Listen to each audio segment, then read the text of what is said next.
Stop, go, lights low, got my body on a roll. When you hear that whistle blow, 2, 3, stop, go. Repeat, we go harder with the beat. Speed it up and then go slow, 2, 3, stop, go.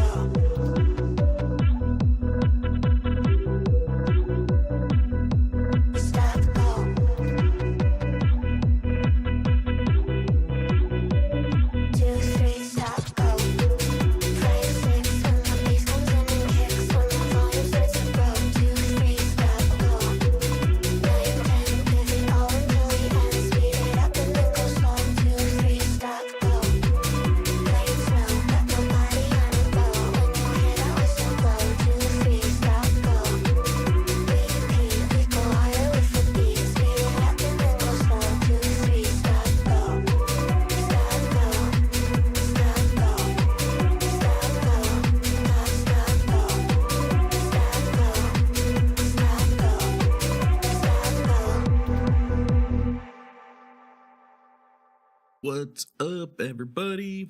Coming at you late afternoon today, not the morning, 3 p.m. Pacific.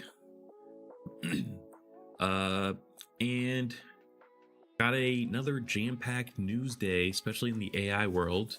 We got all of the important business people meeting in Davos, in Switzerland, I believe. And actually, I didn't even realize I meant to have some CNBC videos lined up, because they have good interviews there. But today we're going to be focusing on, at least in the beginning, the AI device war, or the AI pin war, I should say. Apple now is working on one, theoretically, rumored. And obviously we know OpenAI is, and recently at Davos here, there was some new developments saying that OpenAI is actually going to launch theirs second half of this year.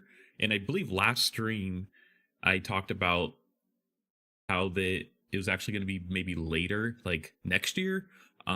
So that's news, and the fact that Apple's now building one is very interesting.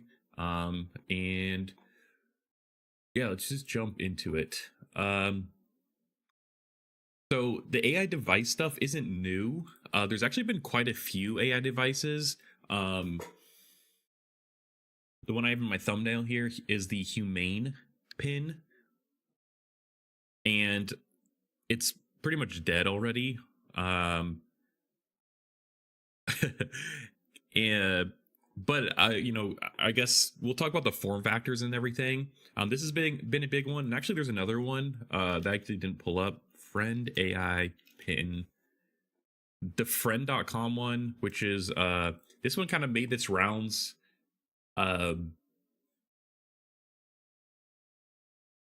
earlier or end second half of last year, I want to say.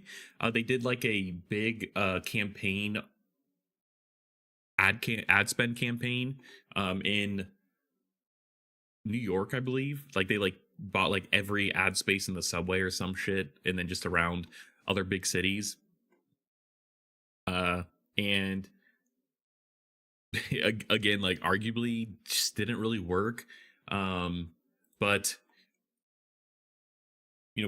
OpenAI has been teasing theirs for a while, and they've partnered with Jony Ive, I don't know, say his name, which is notorious. He's notorious Apple designer, has been with Apple previously for a long time.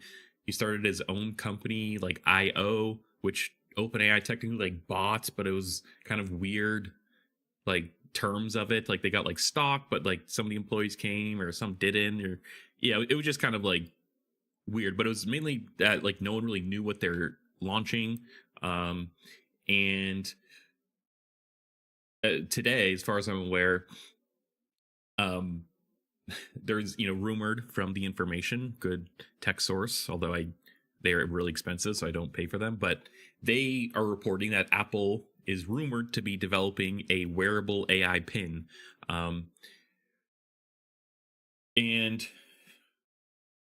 yeah, I've lots of thoughts on all of this. And then just a quick tease later, if we have time, we'll talk about the FTC appealing their ruling in Meta's monopolization case, which I talked about. It's actually about a year ago, I want to say, pretty in depth. And I actually sided with Meta, which is weird, but I just didn't agree with what the government ruled as the market that Meta has monopolized.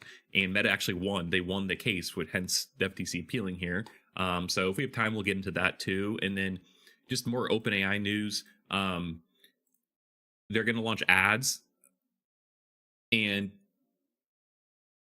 I think that's like there's a lot of like you could read into this as much as you like want to, but there could be a lot of other things that this is signaling about OpenAI, and also considering Demis Hassabis, who's the head of DeepMind, like Google's AI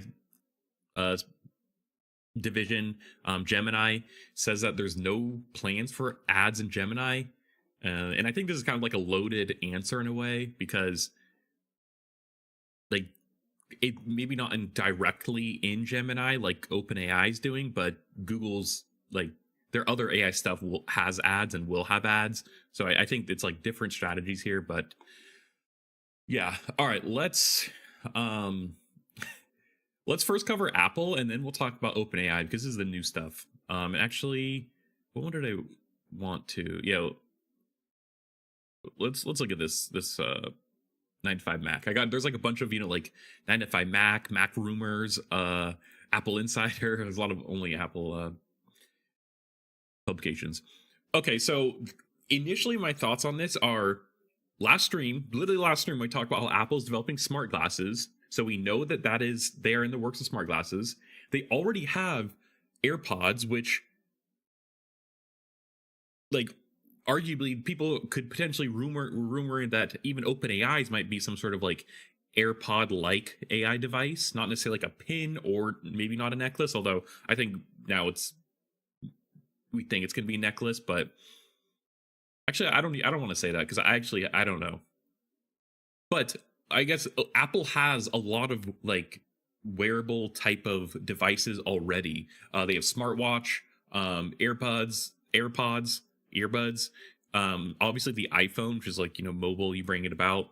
And they already have AirTags, which is like almost seems like, this probably AI generated here, but this seems like an AirTag. And I guess to me it seems like they're trying to like they're almost like cannibalizing themselves. They're really competing with themselves, and that in like just looking at their existing lineup, I think you could kind of decipher what this pin would be or not be. Because I don't like why can't you put this in your watch or in your AirPods or just in your phone? Like, it's like why do you need a completely separate device for this? And to me it seems like it's going to be very purpose built. Like probably just a listening device. Doubt they're doing any processing on this tiny pin. It's probably going to have to hook up to your phone, and it'll be more of a companion to your phone. And an iPhone, your iPhone will be more of like a central kind of thing where all of your other devices or your wearable devices connect to your iPhone. Because like we said last week, Apple needs to keep the iPhone alive. And then smart glasses, and then they're working on smart glasses. But Apple needs the iPhone sales because everything we talked about here, still maybe bar the watch because you could get LTE or you could get like cell service on the watch now. But everything here is dependent upon your iPhone, and so your iPhone will kind of be your hub for all of your connected wearable devices. It'll probably tether to the smart glasses. It'll the AI, whatever they decide to do with AI stuff, it'll probably be on device. The last WWDC, that was kind of what they're teasing a bit. You could do like on device AI stuff with the newer iPhones, and so this pin it must just be like a microphone. Like I don't know what other like why they would have it, but again, like it does to me that it's like then what's the point of the AirPods or what's the point of the smart glasses? Like you can put the AirPods already have a microphone. Smart glasses I wouldn't be surprised if they also have a microphone. You can put a microphone in the watch, although it's probably far away. But like, dude, that honestly, bro, they're missing out. You can like talk into your watch like a secret agent. Shit, Apple, come on, you're missing an opportunity here. But yeah, so I think you kind of get what I'm saying. So I don't know what Apple could really be like, what value this pin could add. Maybe there's like there's like a switch on there, like the mute button on your iPhone that you could like turn off the microphone or like hardware swap. I have a Framework laptop. There's that we have on the Frameworks. There's a little switch that hardware turns up. It's a hardware switch that disconnects the microphone and the webcam. Cameras. It says there's cameras. But again, like what's the point of the smart glasses? Like you could have smart glasses on it. I bet you the smart glasses are going to have a camera, and I think Meta has proved that is consumers value that. They there's actually use cases for that. And then begs the question of what's the point of the smart glasses? Like, are they going to have like a, it's going to be like augmented reality type of, Meta Project Hyperion. There are new smart glasses that has like a full screen on it. Same with Google. Is that what it's going to be? But even Google's glasses had a camera on it.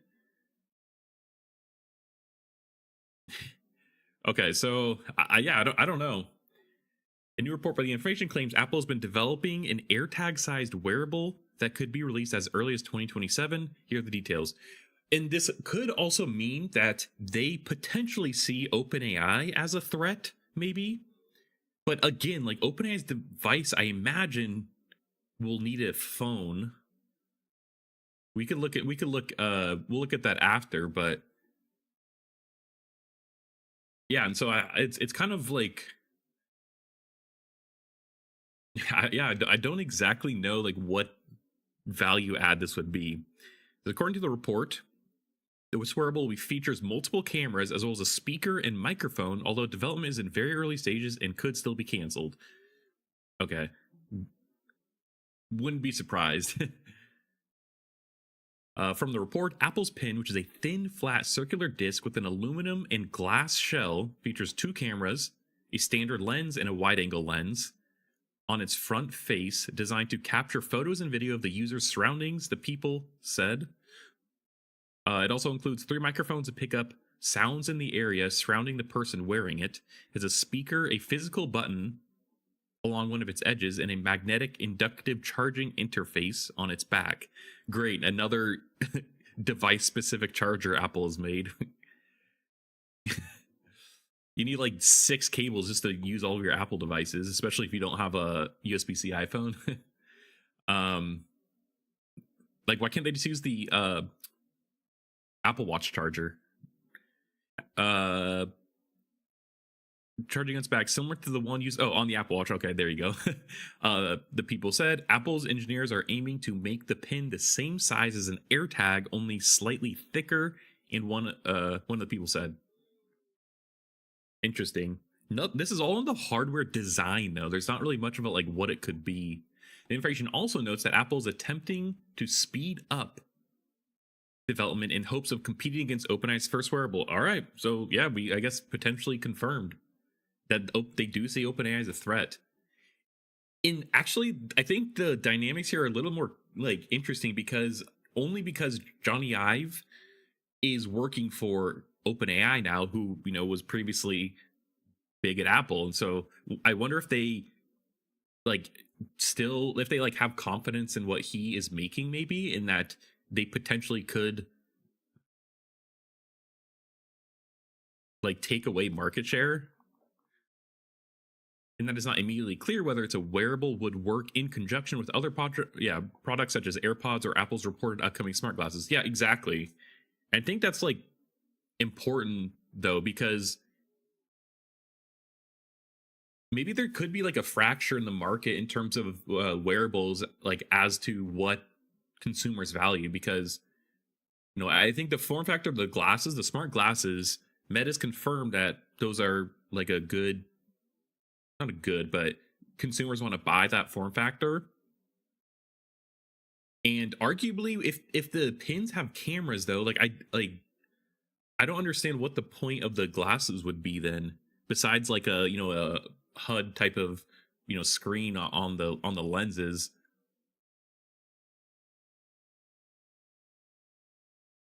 Yeah, I don't know, because the smart glasses can do everything that a pin like that can do. Granted, you would have to be wearing glasses, but I don't think that's weird. I think a lot of people do already wear glasses. That's one thing. I need glasses. I just haven't gone to the eye doctor. So yeah, I don't know. And again, if you think about the OpenAI doesn't have any existing hardware that they're dependent on. Apple still needs to keep the iPhone alive, because Apple's also growing services, which is like software, and also ads.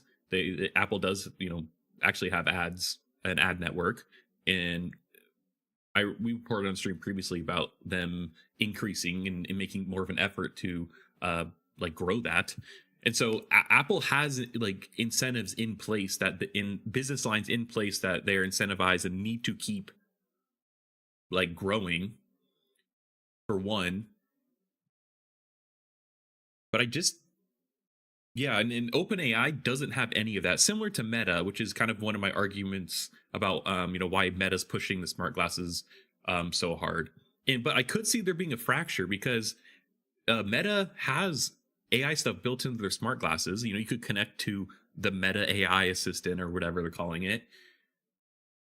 And like, why would then someone also need this wearable, device, and also a smartwatch, and also, AirPods? Like, I I don't know.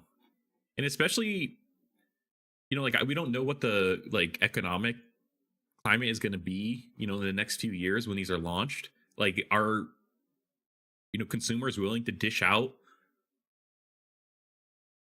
like hundreds of dollars for a single device? Like imagine every year you get a new iPhone, you get the new iPod, AirPods, you get the new iPhone. Did I say that already? Uh New iPhone, Apple Watch, AirPods, smart glasses. Like, like they're like, people are going to be picking and choosing now, the consumers, especially when there's a wide variety of devices to pick from, and when there's a lot of overlapping use cases.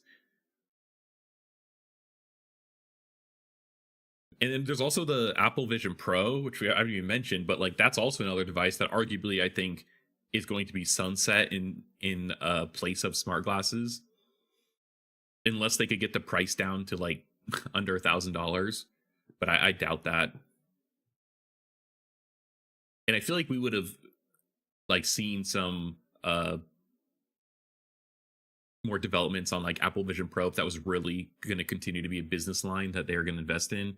I think that's more uncertain, but yeah, I don't know. Interesting. Okay, so then yeah, well, here's the Humane AI pin, which was in my thumbnail, and also not this one right here, which was a flop. I will say, but to be fair, I think they were kind of just too early, actually, like in their defense, because I actually we'll look at it later, but I thought their form factor was interesting. You kind of use your hand as a like it projects like a almost like a projector on your hand to like show you messages and stuff, and I thought that was like very clever, and not like like a bad form factor. But it says, yeah, today's report also notes that it's been a challenging market for new companies, citing the recent failure of Humane AI's pin as an example. And there's also another one. It's called like it was like Rabbit or something. I think MKBHD covered that one. That one was like actually like bad though, like just bad execution, server issues and shit. Whether an Apple Pin would sell well is uncertain. Humane, a startup founded by two former Apple employees, struggled to gain traction in 2024 with its own wearable AI pin, which reportedly sold fewer than 10,000 units. Yeah, but to be fair, it's like Humane, I think, had too high expectations. Like, if we look at the technological adoption curve, which we talk about emerging technologies a lot here on the show, and this is an important part of emerging technologies. Oh, this is new. They actually had the chasm here. That wasn't there before. But the Humane AI pin was targeting the innovators down here, who are people who try new things, are on the frontier, the cutting edge of technology, and it's usually a lot more. There's a lot more effort and friction to use the thing, and bigger learning curve. You could look at this as this is when it gets the easiest to use the thing. The complexity has been abstracted the most, and arguably Humane was definitely targeting these innovators, and so like I don't know what they expected. Like 10,000 units seems not bad for like borderline proof of concept. Maybe they should have sold it at a higher price to be able to make up for that, which again would make sense considering you're targeting much smaller audience and you need to still make money. So that's interesting. But again, this chasm here is important. The chasm is thought of as it's like a big gap in actual adoption. A lot of emerging technologies don't get past this chasm because it just doesn't get the takeoff needed for full adoption. And I think the smart glasses, at least Meta's form factor, I think that they actually cross the chasm, and you could think of it as like a beachhead. It's anchoring this technology, and usually it's like a specific use case, and in the Meta's case it's definitely the content creators with cameras. They kind of have this beachhead here to cross this chasm to be able to continue to have more people who aren't as technologically advanced start adopting the technology of smart glasses. And so I arguably think that they have crossed this already. Now, this AI pin is to me, there hasn't been enough like actual devices to like even show if there's demand with the Humane AI pin, that rabbit pin, this friend device that we looked at here. Like they are well within the innovators still. Like they have not crossed into early adopters. I don't think. Like very small percentage of people are using these. And I also think, and I talked about this last week too, it's like there's a cultural shift too. It's like if this always on device is always listening, is recording you constantly, and it's feeding data back to the servers and shit, like there's a lot of like weird nuances, cultural nuances that would need to, like, people need to get over to also like think that it's like normal. And I think the general consensus is like, don't, like, it's weird to have a thing always listening to you, especially when you're not the one who has the device. If you're talking to someone who is constantly taking pictures and recording you and, you know, has record of that, like it's, I feel like the trust is a big thing. And that could be, that's also part of the chasm here is, you know, like, culturally accepted, is it trusted? So, yeah, that, so you're definitely working an uphill battle. Now, I think Apple, having its, you know, the weight that they do, is able to push it a little more. Although I think the Vision Pro is, you know, like that's kind of working against that theory. But again, the Vision Pro is definitely still targeting like innovators, early adopters, just with the pricing.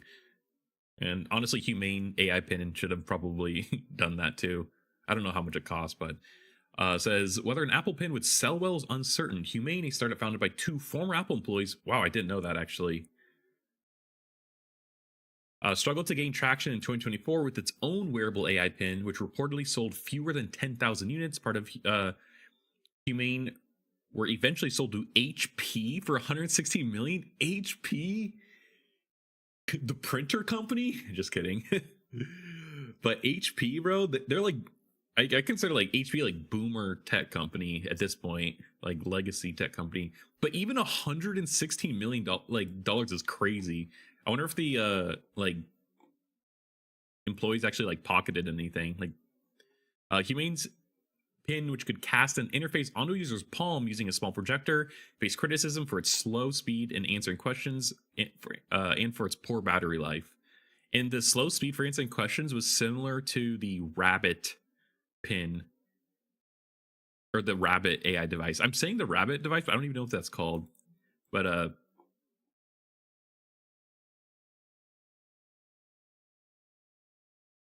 want to see the like beam onto your hand here. Yeah, like this. Like this is cool. Like I thought this form factor is creative. And like you could see it even has like an interface here. You could maybe like select things like. And then what was the other? It was like Rabbit AI pin. Yeah, this thing. Rabbit R1. They hear the two. Yeah, this thing did not succeed as well, and it seemed like it suffered from the same problems. Yeah, and, oh, I didn't know AKBH covered this one too.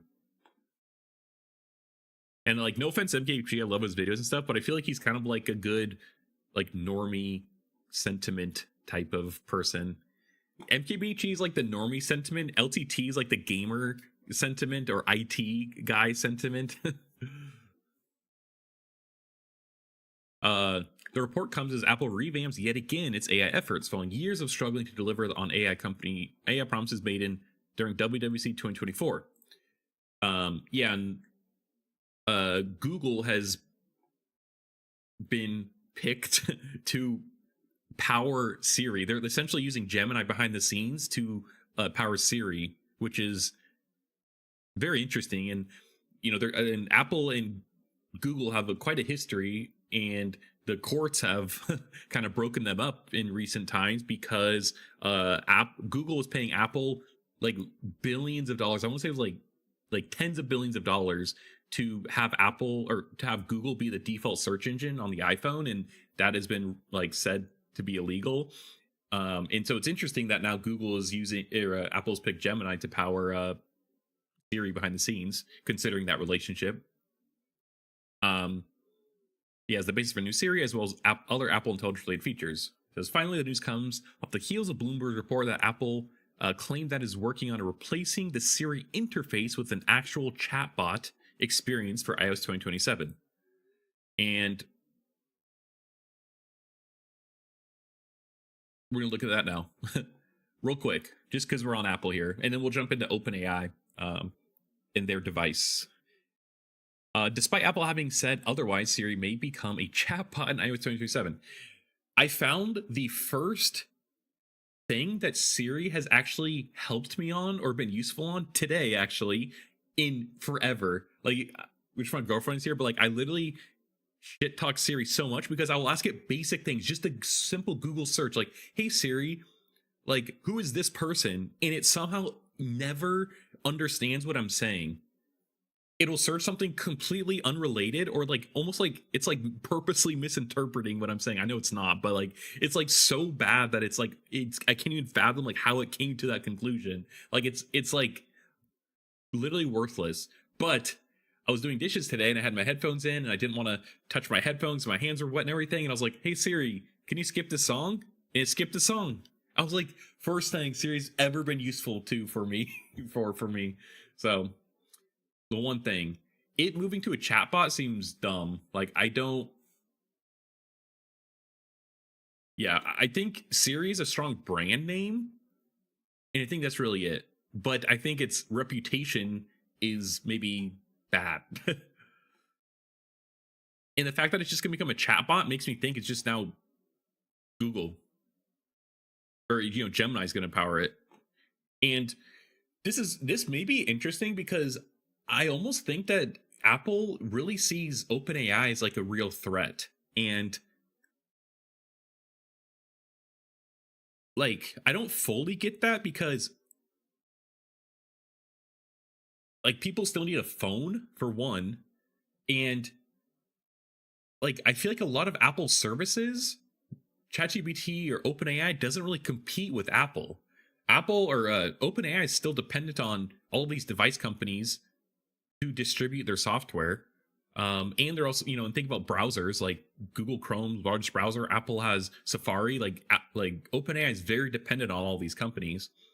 But I think like OpenAI is more so competing with Meta, and because OpenAI is getting in now with devices, and Meta is now getting in devices, they're kind of all just like circling this like big competition clusterfuck, like. Because Meta is in the same exact position as OpenAI in terms of distributing software. It's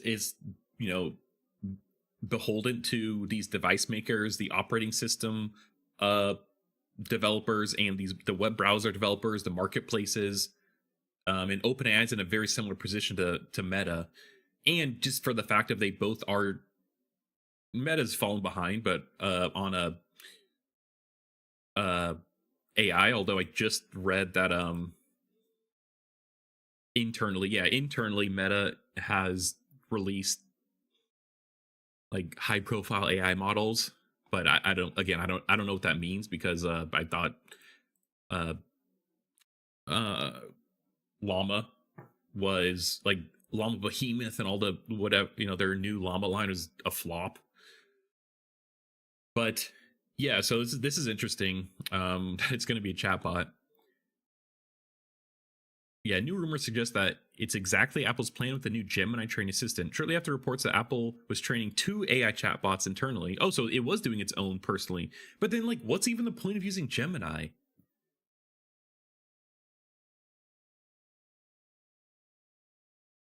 Yeah, it's interesting. New report services suggested Siri itself would become a chatbot in the fall. This directly contradicts what Apple SVP of marketing Greg Joswat, I don't know, Jaws, I know that's what he goes by, said previously of the assistant.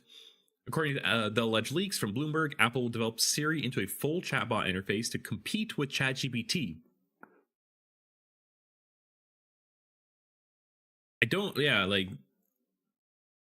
And it's interesting that they just say compete with ChatGPT, because like everyone and their mother is trying to get a chatbot out right now. Anthropic's Claude, which is my daily driver, Meta AI, Google Gemini, um,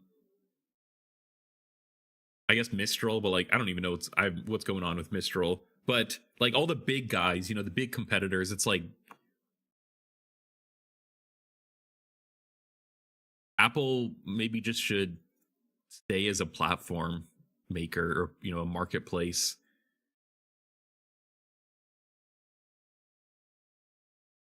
But I guess they have been getting into software more. We saw that creative bundle recently they released. Yeah, I don't know.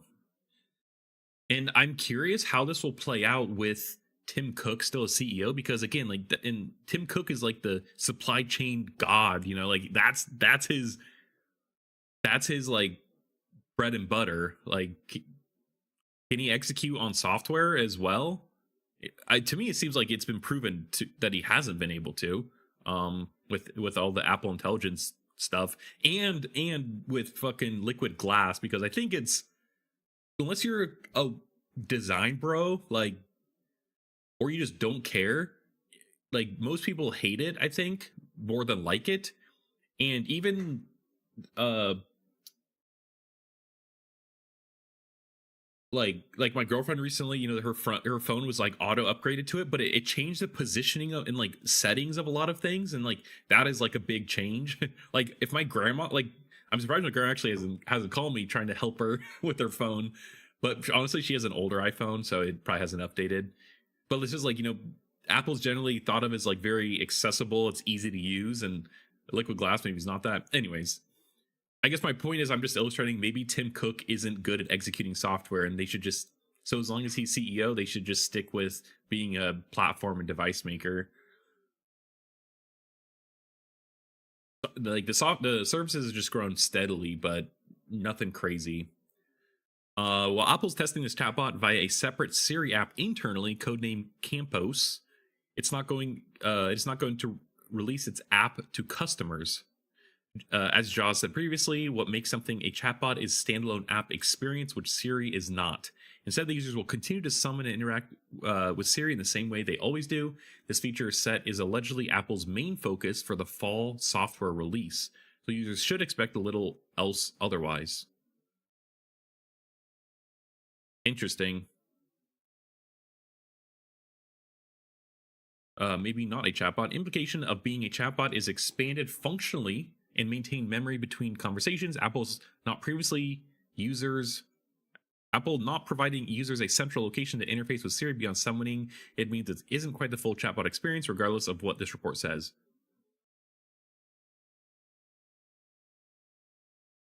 Yeah, because Apple restricts what other apps can do within the iPhone. They obviously have more control over the software behind the scenes, back end type of stuff than, say, Google's Gemini app does, or ChatGPT app does, or Anthropic's Claude does, or Meta AI does, for all that matter.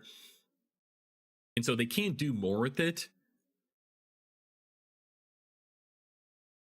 But again, like, I even if they did release a chatbot, it would just be those people who wants to put zero effort into researching anything better, like ChatGPT would probably be better, and it would just be those people who just use the default basic everything Apple, and they just don't care. It's just good enough for them. Like, that's who would be using it anyways. Is that a valuable audience? I don't know, maybe for ads, maybe to keep people within the Apple ecosystem. I don't really care what Jaws said previously. Yeah, says this memory ability layer on top of an app intent system, which draws map of every function and data point on your iPhone for AI to follow, will surely be useful. Yeah, and also, I think Jaws said, maybe we should read this. Jaws said previously that, like, their AI strategy is actually like probably the smarter one in terms of like just not directly competing ChatGPT, where they're using it to like power a lot of behind the scenes things that are just more integrated naturally within the iPhone, in like Mac, and like kind of all their services, like, Apple Health and Apple Fitness, like doing better analysis, servicing patterns and stuff like that, where like behind the scenes it's like powered by LLMs and stuff. But it's not like a direct like chatbot experience. And arguably, I think that is where most of the value of AI is going to be in kind of in the next few years as it gets more integrated into like existing software and services.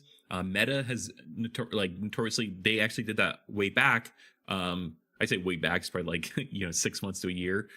AI time way back, where they're using it to better like match their ads to users, and like that is a great example of like how to actually use LM. Elon Musk, X/Twitter, they use Grok to power their algorithm. Although the algorithm is dog shit right now, like it's so bad. I literally can't even scroll Twitter anymore. And so like those behind the scenes stuff, like that's where I see a lot of value being created, either in better recommendations or just saving time or providing more enhanced features, more advanced features. And it doesn't require like a learning curve of like figuring out how to prompt the AI and like doing all these other like kind of meta skills that again most normies like will just never care to learn. And going back to this technological adoption curve, like like people in the mainly the late majority laggards, like the later half, like they are people who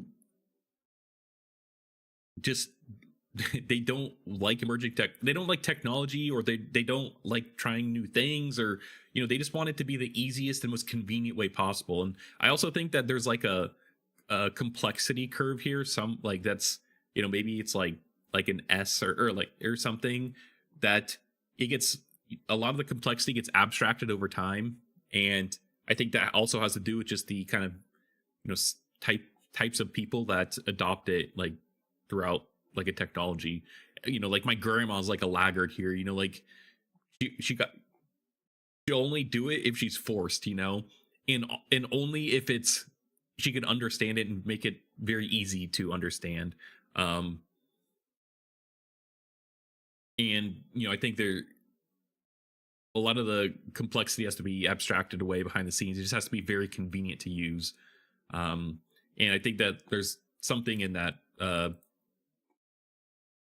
as well for just using all these AI stuff. But okay, let's jump now to OpenAI. Not that, this. Actually, let's jump even further back. So this is September 2025.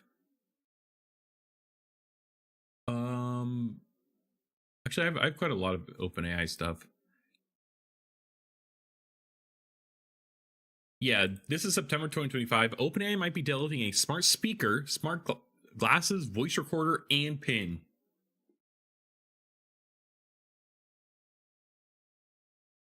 Smart speaker is interesting. And actually go to here. There's I don't know if I'm gonna be able to find it. OpenAI also is to be theorized.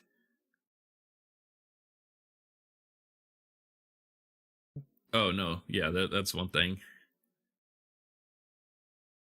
Okay, that's the other.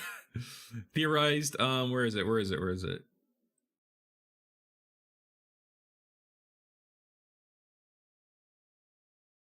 Oh, I thought that was Apple app loving.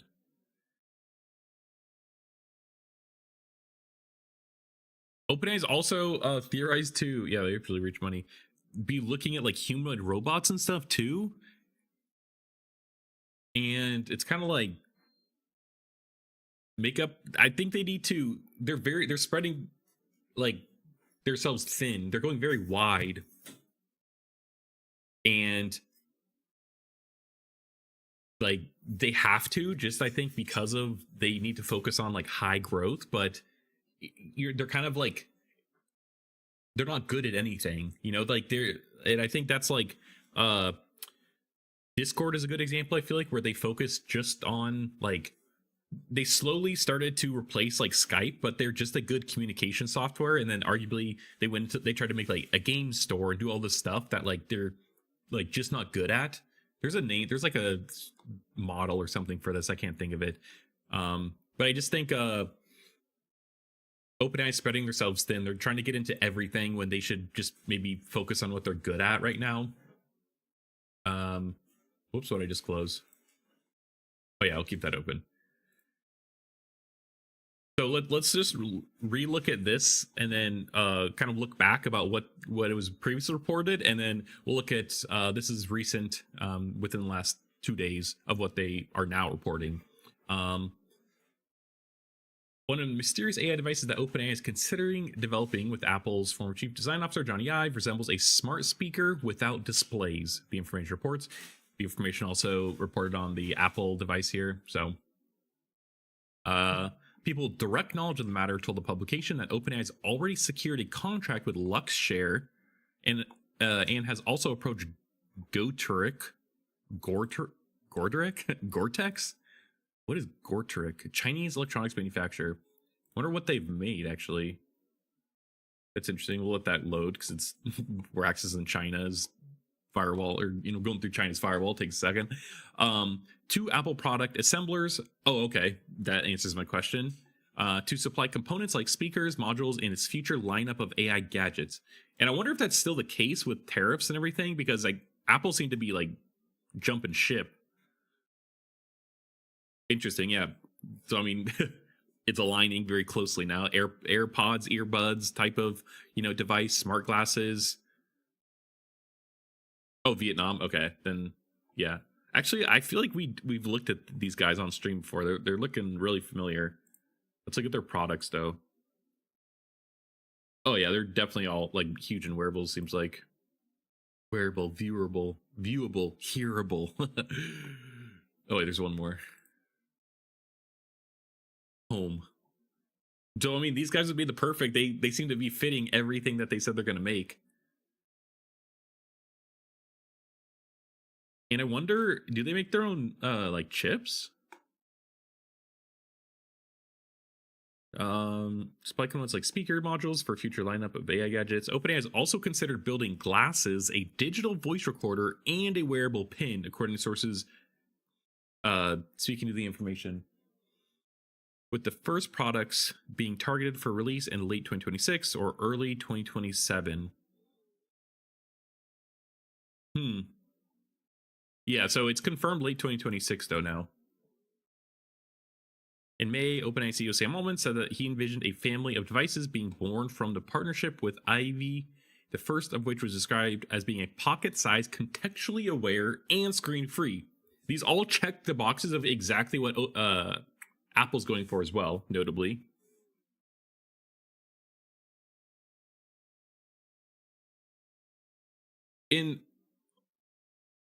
I guess I'm thinking about now is, how do they monetize this beyond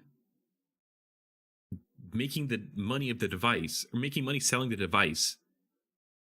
Like, because, okay, let's say you have to have a ChatGPT subscription or something, or Apple AI subscription, or whatever Apple has, or a Meta AI subscription.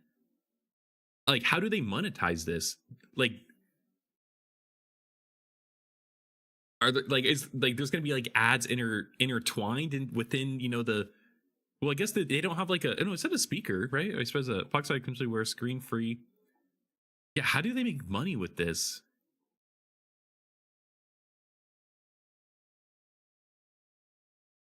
Altman's previously said OpenAI's first AI device wouldn't be a pair of glasses, but these rumors suggest smart eyewear may follow its initial product launch. In again, like I'm very confident that smart glasses are going to be a future platform. I'm very confident, and we'll actually we might talk about it here because I'm a invest in Qualcomm. I'm in Qualcomm shares, and Qualcomm is set up to be the perfect company to take advantage of being the like chip developer manufacturer for these wearables. They have the Snapdragon, and notably they powered iPhones for a long time, but Snapdragon still powers most Android phones. They power the Meta Quest, their VR headset. They also power Meta's existing Ray-Ban smart glasses. They are using a Qualcomm chip. And I don't know if it was this article. Yeah, right here it says already around 10 million AI equipped glasses are shipped each year. Right there, that's in, again, like going back to the technological adoption curve. Like we're clearly in the early adopter stage, and I think we've crossed this chasm here, the chasm. Are shipping each year with a rate likely to climb to 100 million by either this year or next. Qualcomm CEO Cristiano Amon told Freed in a separate onstage interview with Axios, and Qualcomm's powering these. And so, like, you know, that's if you want to get in, and Qualcomm is very cheap right now. Actually, they've kind of been on a like down cycle. I plan to buy some soon, actually, because of that.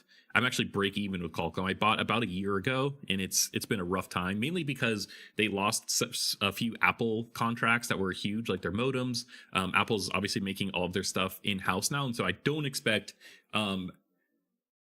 maybe the first generation of Apple wearables could be powered by a third-party chip, but I wouldn't be surprised if they go full in-house and they Apple makes up all of them themselves. And I'm jumping around right now, but I'm just thinking out loud.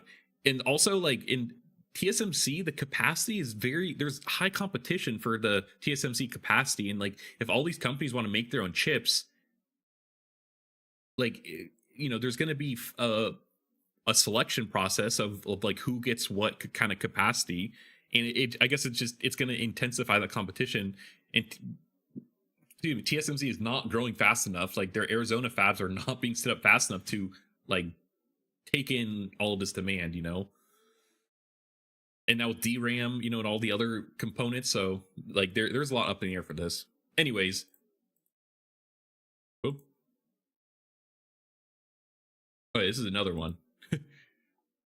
Yeah, wouldn't be a pair of smart glasses.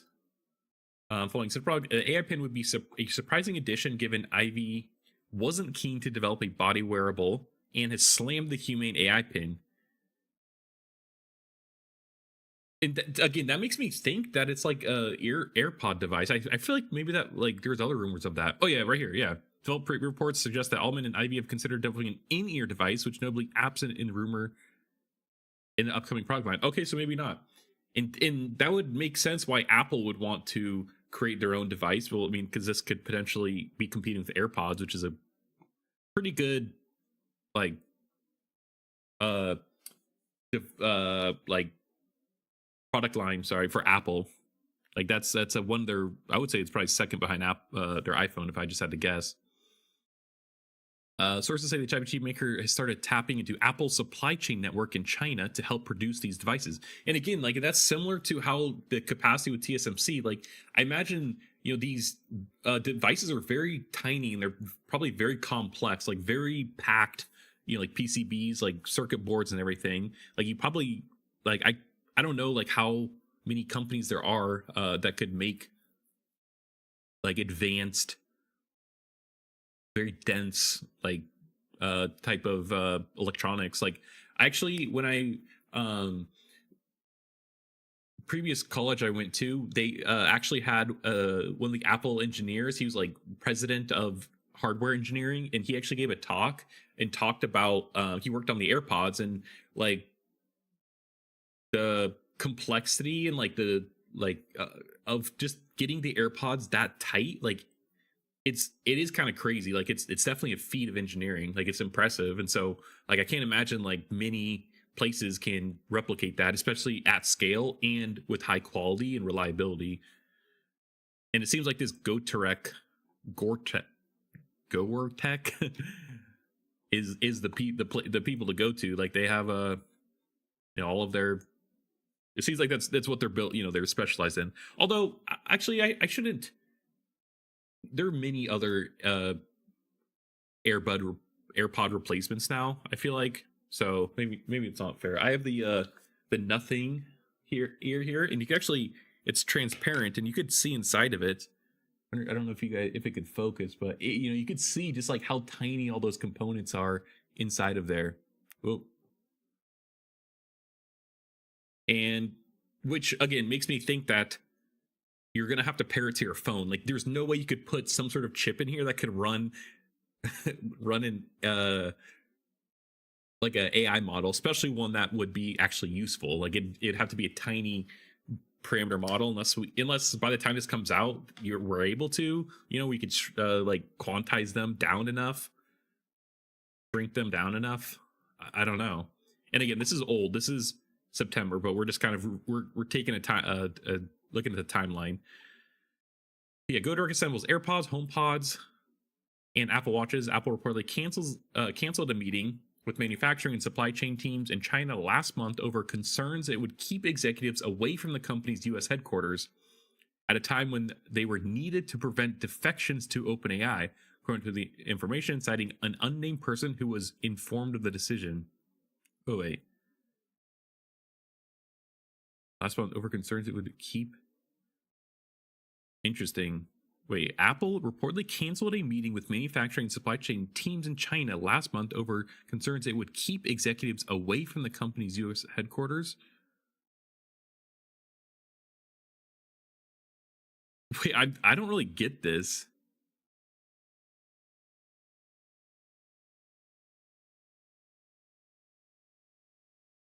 All right, I sent off the Claude. We'll come back to it. Because they're saying that they don't want them to go to China because they would defect to OpenAI, but like, how would that make sense? Why couldn't they do it while they're like, I'm sure like Cupertino is just around the corner from San Francisco, Silicon Valley, or Apple employees who worked on the company's consumer hardware have increasingly jumped ship to OpenAI since the partnership of Johnny Ives IO startup. Yeah, we talked about that previously. And it was announced Tang Tan, OpenAI's current chief hardware officer and former Apple product design head, has promised people being poached from Apple that they will encounter less bureaucracy and more collaboration on OpenAI. Makes sense, typical startup environment. Apple's, huge tech conglomerate. Like, I'm sure the bureaucracy is insane. A person familiar with Tang's outreach and told the information. It says it's about Apple's facing a talent crisis tension AI front. Yeah, I get that. Apple reportedly chose to cancel a routine business trip to China because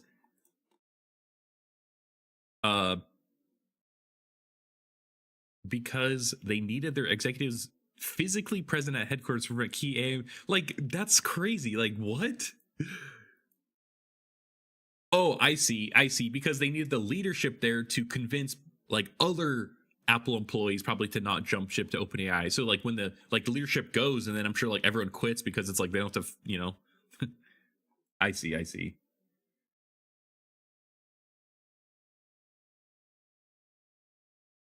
Yeah. All right. So now this is their yeah, also like you can kind of see it's very complex potentially. This was in September 27, so this is 2 days after the previous one. But let's jump now to present day. So this is recent. I believe it was Davos, which is happening right now. I wonder if there's an actual interview. Chris Lee Hain. Let's actually. I'll look at this here in the background. Oh shit! I lost that tab.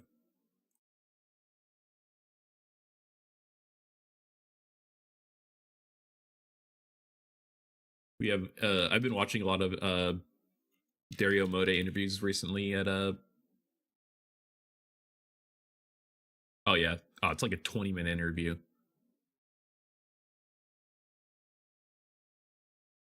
All right, we'll look. There's not much there. Oh yeah, wrong thing. Okay, so now to current day, what OpenAI is working on in their device. So I guess thinking about back what Apple's doing, and it also seems like Meta's still here in this AI device play, the corporate war. Meta is still a player here because their smart glasses are hooked up to AI. And to me, it seems like that would be their AI device. And I am curious, actually, this is just a side tangent, if Meta will make another device besides smart glasses, like a wearable type of device. Because arguably their wristband that we kind of talked about last stream, which is hooks up their smart glasses, like this could they have been marketing it as their own as its own device, but like it's just it's like a wristband. It's like a Whoop, like that. There's no screen or anything. It just has the sensors on it, and so like there's not like much use cases there. And again, you'd still need your phone. So I'm curious what Meta's play is, but I could see them making more companion type of devices for the glasses and going all in on smart glasses slash augmented reality slash VR. Although their VR, Reality Labs has been just covered last stream about how they had layoffs. So yeah, I don't know. Okay, so OpenAI is on track to unveil its first device in the second half of 2026. Chief Global Affairs Officer Chris Lehane said Monday at Axios House Davos. And this is important, the timing here, because one theoretical OpenAI IPO going public on the stock market, and it's been kind of like rumored or kind of maybe loosely said that like OpenAI is kind of relying on some type of device to become profitable, like as a line of business. And if it's going to be a platform, like developers could release apps on it or do other things, and there could be some other like maybe OpenAI takes a 30% cut like Apple does, hopefully less. And two purchases happening within this app store or the platform, something like that. On top of having to trying to sell ChatGPT Plus, and they just released their ChatGPT Plus plan, and they also released their Go plan with announcing ads, which was previously I think only launched in like India maybe, but yeah, free, which is $8 a month, which is cheaper than $20 a month for their kind of the next step up, I guess. And you still get ads though. So it's like you just get higher usage, but like ads, like come on. And we could we could talk this entire episode or like a whole stream about just like looking at other platforms and like how much you pay to not get ads. Although YouTube is like maybe the exception, because I think YouTube Premium is $13 a month and you get no ads on YouTube. And like if you compare that to Netflix, I think the minimum Netflix plan is around $13, but you get ads. So the fact that you're paying $8 and and you're getting ads, like yeah, we could talk about that later. Yeah, but OpenAI IPO, and so I think them releasing this device, they need this device to like generate revenue, and I honestly think they're being extremely optimistic about this device, especially if it's going to be like hundreds of dollars. If it's like $99, I could see them selling a lot, but if it's like $299, even $199, like that's expensive. It needs to have some other use, and that's why maybe the earbuds would make sense, because it's like it replaces your AirPods. Although again, like that would be a huge lift to have people replace AirPods, especially if you have an iPhone or you're just bought into the Apple ecosystem. That would be a huge ask for consumers to jump ship there. So yeah, I don't know. CEO Sam Altman has teased a future AI device since acquiring former Apple design chief Johnny Ive's company last May, but offered no concrete timeline or description of what it will look like. Ivy's company, then known as IO, had also hinted at 2026 unveiling. We look forward to sharing our work with you next year, according to text in a promotional video released at the time of the acquisition. Yeah, I mean, that doesn't really mean much, I guess. Various reports have said that OpenAI is developing prototypes of small devices with no screens, possibly wearable, that will interact with users. Extremely broad, like, hard to decipher anything from this. Altman has said the device will be more peaceful than a smartphone, and users will be shocked at how simple it is. I just don't understand how they're going to monetize this then.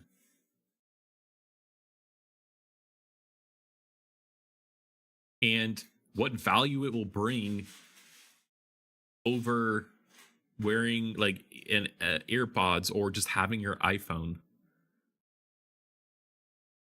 And also, I just hate ChatGPT so much. So I'm like, just take that. I'm coming in here as a hater on ChatGPT. But the voice mode for ChatGPT is like, it's so bad. Like, I mean, the quality of the voice and everything is good, but it's more so the underlying model. Like in the past when I've tried to converse with it, it just feels like it always repeats what I say. It just like summarizes what I said and just like doesn't add anything to it. And so like if it's that same thing, like, well, I don't really get what the point is unless you're just using it to like Google, replace Google or to search or find information. Which again, like, why then? Like, I know I said Siri is shit at that previously, but if Siri is backed by Gemini, the new one,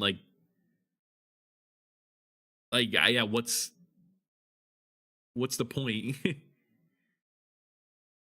Leanne declined to go into any specifics, including whether it would be a pin, an earpiece, or something else entirely. Leanne listed devices as one of the biggest coming attractions for OpenAI in 2026. Yeah, telling Axios' Ina Fried that he'd have news to share much later in the year. Lehane didn't comment on the device actually going on sale this year, but said OpenAI was looking at something in the later part of 2026.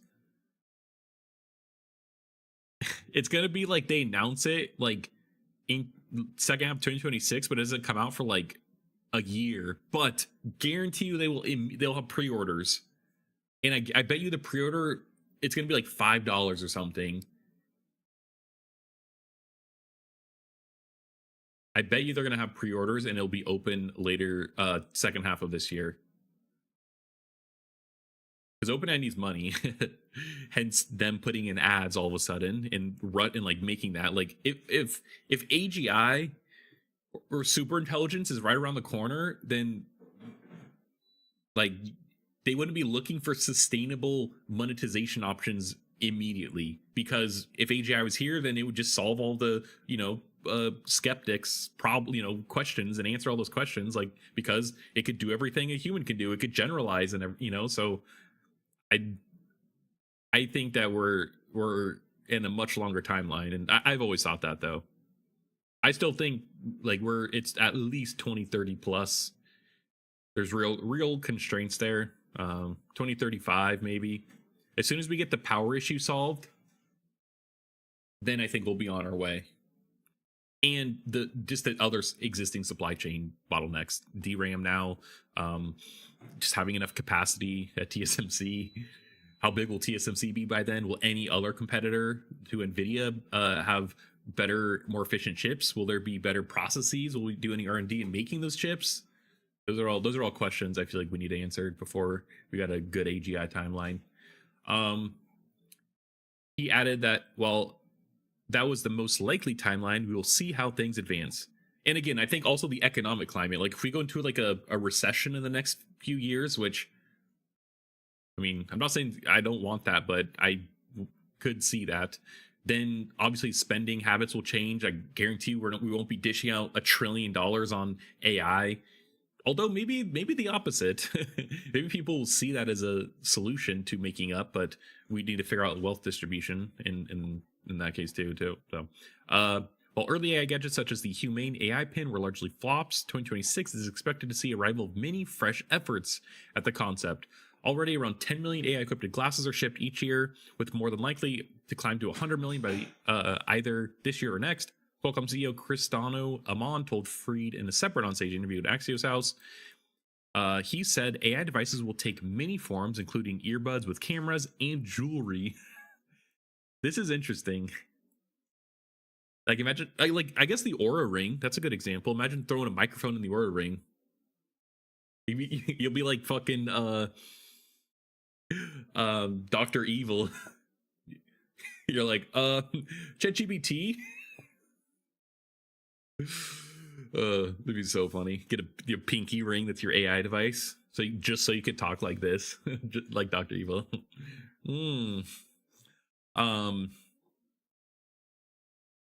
Jewelry with Qualcomm chip powering the majority of these products. Yeah, again, like this is why I'm very bullish on Qualcomm. I'm optimistic about their future, even though right now maybe they're having a bit of trouble. I think I'm still optimistic that Qualcomm will be able to take advantage. And I actually, originally, bought Qualcomm because I thought I was mainly getting them for on-device AI, but I didn't really, you know, think about like I didn't really think like the wearables and like AI devices would be a huge thing. I thought like on-device AI would be a big thing, and I think that's proven to not be the case. At least right now.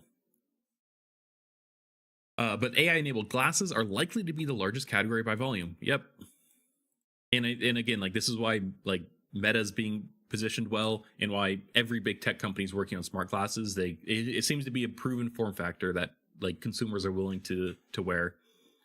As to whether Qualcomm chip will be inside whatever device OpenAI unveils, Amon was somewhat circumspect. I will say we've been working with them, so we're excited about. Uh, so we're excited about we're doing with them. So we're excited about we're doing with them, what we're doing with them, and things with them. But they will talk about their device. So I may be shit talking the OpenAI device, but I do have incentives for it to be successful if Qualcomm is powering it. Considering I'm a Qualcomm investor, so yeah. So I think it's the device. The device, like AI wearable market is going to be interesting, and I think just the wearable markets is going to be interesting. And I'm curious how, like, what ones will actually stick and what ones won't, and if any previous wearables will kind of be replaced or like kind of get phased out, or if we just take existing wearables and add whatever AI features that people want in a new AI device into these devices, like the AirPods, smartwatch, smart glasses. But I don't really know why it would make sense to have all of those. To me, it just makes more sense to have like a few. Like think of like Apple's product line: watch, AirPods, and when I say AirPods, I also mean the over-ear ones as well. Watch, AirPods, and potentially smart glasses, and iPhone, and then obviously like their laptops, tablets, or the iPad and stuff. But mainly just like those, like I don't know why you like that would just be the perfect like set of wearable devices. Maybe like some Aura type of ring for those who like that, but like jewelry. The only way I would like see that being the case is if people want to hide that the fact that they're wearing like an AI device. Like they don't want people to know that they're recording them or something, which is even creepier than just having it plainly out. But besides the ring, but like because that does exist today, I guess, and Aura is useful. I actually want one to replace, so I could not wear a smartwatch and I could just wear a classic analog type of watch or something. So yeah, that's interesting. I'm curious how this plays out. We'll be following us closely on this channel. If you're watching, subscribe. So yeah, all right. Let me all right, let's just cover this FTC case real quick because I probably don't have much more to say because I already have opinions on this and I talked about it about a year ago. And then we'll talk about Bezos, and we'll probably end it after this. I need to use the restroom real quick, and so I'll be right back.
Alrighty.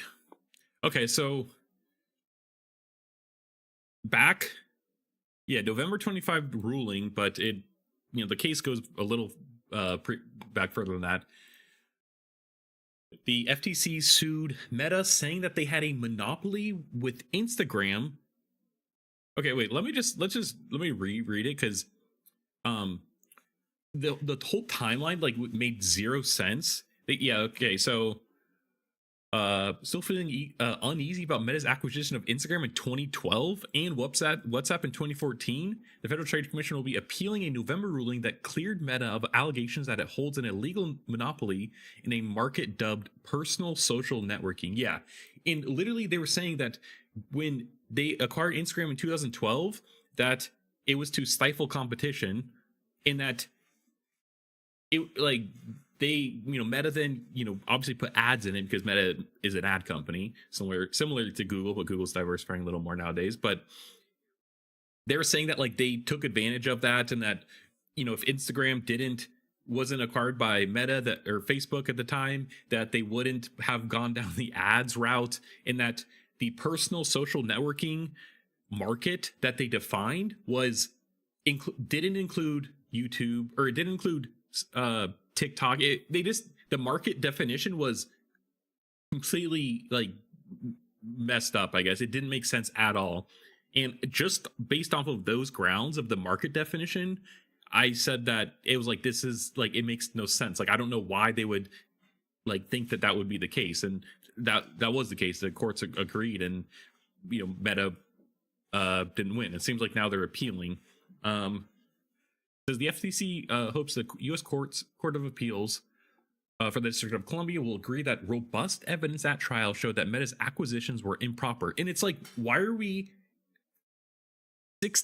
14 years later trying to break up Meta acquiring Instagram, or like suing Meta for acquiring Instagram? Like, it happened over a decade ago. Like, it's like, come on, like the government dropped the ball. Like, if that's the case, like, it's like, sorry, it's not like we could just like all of a sudden like go back. And also, it's like, whoever would have acquired Instagram, or if Instagram just stayed their own course as independent, 99% chance they would have gone the ads route. I don't know any social media site that isn't monetized by ads. Obviously Twitter has like the subscription, but like there's still an ad platform. Like that's how they make money. Like, I don't know how else that they would have made money. So it's like, I don't know. Yeah, we're proper. In the initial trial, the FTC sought a breakup of Meta's apps, with Meta risking forced divestments of Instagram or WhatsApp. In a press release Tuesday, the FCC confirmed that it continues to allege that for over a decade, Meta has illegally maintained a monopoly in personal social networking services through anti-competitive conduct by buying the significant competitive threats identified in Instagram and WhatsApp. But it's like, maybe, but it's too late. Like, sorry. Meta can't get in Trump's good graces yet. Talking to the press, FTC spokesperson Joe Simonson pointed out that the case against Meta originated during Donald Trump's prior term. Reuters reported back then Trump was frustrated with Facebook claiming that the company and its CEO, Mark Zuckerberg, were anti-Trump. In 2017, the BBC reported his frustrations only grew when Meta banned his Facebook and Instagram accounts in 2021.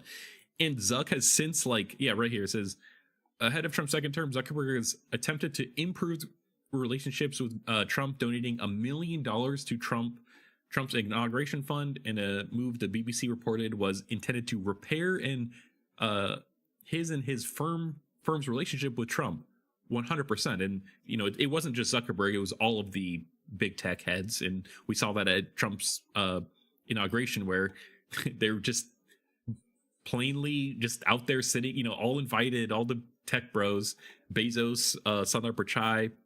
Bezos, Amazon, Sundar Pichai, Alphabet, Google. I don't know if Satya Nadella was there, but I feel like he probably was. Satya Nadella with Microsoft, Elon Musk, obviously, Zuckerberg was there. Like, all the big tech. It's like the oligarchs, if you want to call them that. They're all there, and so I think that was pretty like there's not much denying that. Last January, Meta also paid Trump $25 million to settle lawsuits over its Facebook and Instagram suspicions, NPR reported. But these moves don't appear to affect the FTC's resolve and the FTC's resolve to undo Meta's alleged monopoly. On Tuesday, Simonson said that Meta crackdown remained a priority because the agency believes that Meta violated our antitrust laws when it acquired Instagram and WhatsApp, and consequently, American consumers have suffered from Meta's monopoly. For Meta, the renewed fight comes at a time when most tech companies are walking tightropes to avoid any possible retaliation from Trump, not just social platforms. Yeah, I mean, like, Trump is out to get anyone who he deems the enemy. After defeating the FTC last fall, Meta's chief legal officer, Jennifer Newstead, didn't dunk on the FTC, but coolly celebrated the ruling for recognizing that Meta faces fierce competition. In the same breath, Newstead also seemed to want to take the opportunity to remind the Trump administration that Meta was a friend. Yeah, I'm like, there's no denying that, like, Instagram is, like, anyone who's competing for attention is competing, arguably, I don't, that's like very broad, but is competing with social media. Instagram is equally competing with YouTube, Netflix, any other streaming service, TikTok, Snapchat. Like, they're all competing there, and they failed to at least recognize that TikTok was a competitor to Instagram, which in my mind, no doubt that TikTok is competing with Instagram Reels.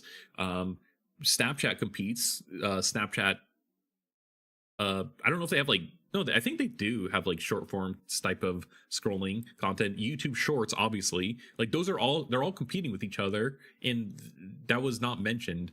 And I think that's, like, I don't know, I think it's obvious, but our product, and I know that, like, this case is essentially arguing semantics, so the semantics do matter.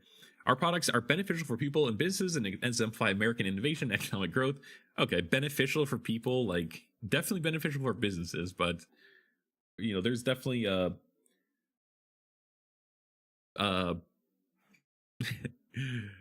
don't know about beneficial for people.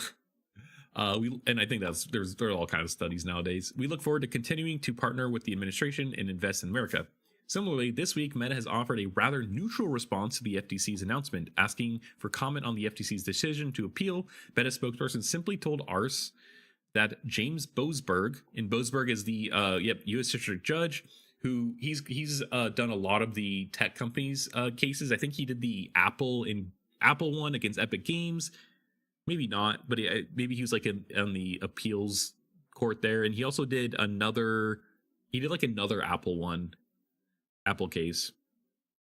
And I yeah, he sided with Meta. Got it right the first time, then repeated one of Trump's favorite reframes from tech companies. The district court's decisions to reject FTC's arguments is correct and recognizes the fierce competition we face, Meta spokesperson said. We will remain focused on innovating and investing in America. Yeah, and this is definitely, like, Trump-esque rhetoric, because Trump wants everyone to, like, invest in America. Got to get the air quotes in there. FTC blamed judge for loss. Like, that's crazy. Like, political tensions have remained and like both political sides, both political parties equally hate big tech. So, like, I don't think it's like, there's any partisanship here. Like, it's, sure, maybe some people hate Trump more than they hate big tech. And so, yeah, maybe there's something to say that they just did what Trump didn't want or whatever, or what Trump didn't want. But I don't think that. And I think the fact that both sides do hate big tech, and the fact that he did side with Meta, it says something as well, And, not to say that judges do have political leanings. They're supposed to be, neutral parties here. But obviously, there's reasons, why they say what president appointed judges, because there is some inherent bias. It says political tension remained at the center of the case, perhaps peaking after Boasberg's ruling. In November, Simonson criticized Boasberg, telling CNBC that the deck was always stacked against us with Judge Boasberg, who is currently facing articles of impeachment. Yeah, but he's facing articles of impeachment over partisan, like, meandering, i.e., the Republicans. At least I'm assuming so, but like, come on.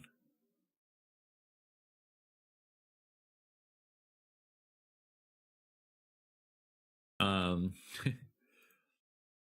that push to impeach Boasberg came from Republican lawmaker Brendan Gill, who have alleged the judge is abusing his powers to censor conservatives, but no actions have been taken since the proposed resolution was submitted to the House committee that month. Yeah, and exactly. It's like, like this is so broad in general. Censor conservatives. They've been saying that for years. In every person they've called into some House committee or some committee. It just proves how out of touch the lawmakers are, if anything. And to me, that just shows that they have zero idea that they have zero understanding of what's going on, and they're just like pointing fingers because they're butthurt. Like, I don't know. But I think if nothing else, it just shows them being out of touch, and really that this rhetoric doesn't play that well anymore because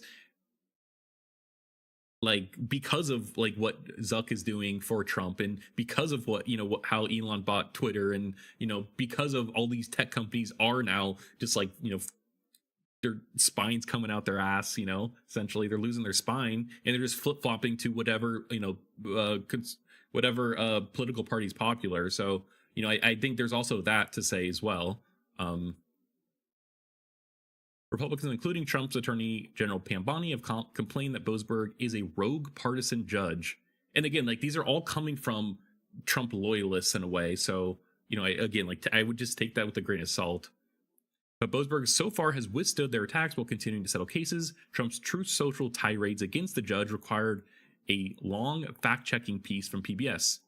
But the Meta case itself may be hard to win, even with a judge that Republicans favor. Last year, the FTC tried to argue that Meta faced no real competition in the personal social networking market, with only two rivals to speak of, Snapchat and an app called Mayway. Yes, exactly. And so this is, from this simple fact, they are being naive in defining this market. And if they are so confident, it's like the fact that they're appealing this when it's, I'm sitting here and defending, Meta, which it's like, it's like you got to think about that as well. And again, I think that again shows to Boasberg defining this, but just thinking about it logically, it doesn't make sense. But for social media users, Instagram and TikTok are interchangeable. Yeah, and arguably even YouTube. That may be different because they are more personal. Instagram, and TikTok. Meta successfully argued that. And that makes TikTok as much as a rival as Snapchat. Boasberg agreed. Yeah, and I agree with that as well. Additionally, Boasberg was not sold on the FTC's argument that Meta was allegedly abusing its monopoly power and harming consumers by degrading the quality of the app while increasing ad loads.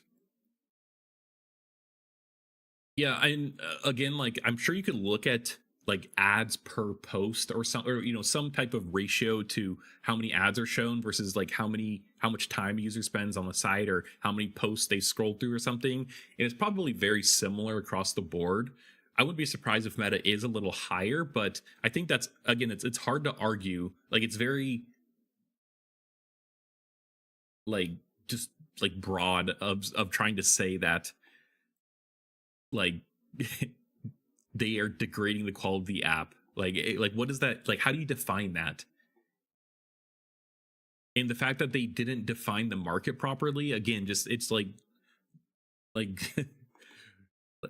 did they even really think about this case? Rather, he agreed that Meta, he agreed with Meta that the company had added many features, continuously improving its apps.